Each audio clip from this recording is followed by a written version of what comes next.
The JCPS have reignited conversations about the size of our school district. Republican nominee for Kentucky Governor Daniel Cameron was asked about it today during his education plan announcement. Isaiah Kim Martinez covered his comments. And did Daniel Cameron give any specifics on JCPS issues, or did he speak generically here on this? Well, Doug, he talked extensively first about how a debacle of this magnitude simply cannot happen. But when asked if and when JCPS should be broken up into smaller school districts, he largely dodged that question.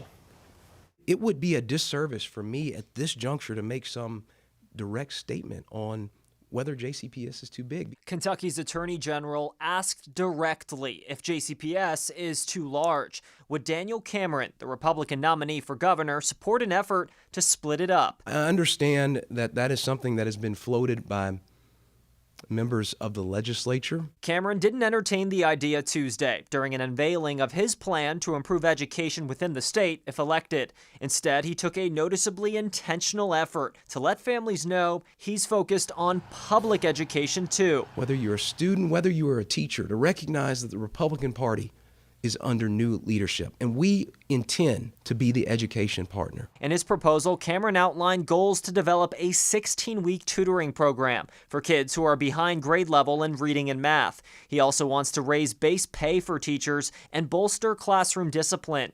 Meanwhile, the incumbent, Governor Andy Beshear, is set to outline his proposed education budget, including for public schools, on Wednesday. Beshear touched on JCPS's issues last week during a Team Kentucky update. Now, as governor, I don't run the Kentucky Department of Education. The legislature made that independent. As a parent, I'd be upset. Several Republican lawmakers in Frankfort have called for a special session to address the JCPS meltdown. That's the governor's call to make. Beshear's office, in a statement sent to WHAS 11 News tonight, saying, quote, "A special session is an extraordinary step that costs significant tax dollars and should only be taken after full consensus is reached and legislation has been drafted and then agreed upon. Thus far, no legislator has contacted the governor's office directly about this."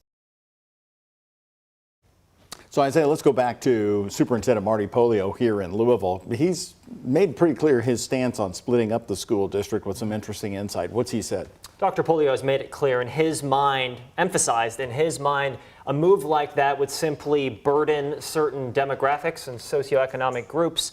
And largely, in this case, he says students in poverty would be the ones to suffer here. Okay, thank you very much, Isaiah. Again, the governor's plan coming out tomorrow.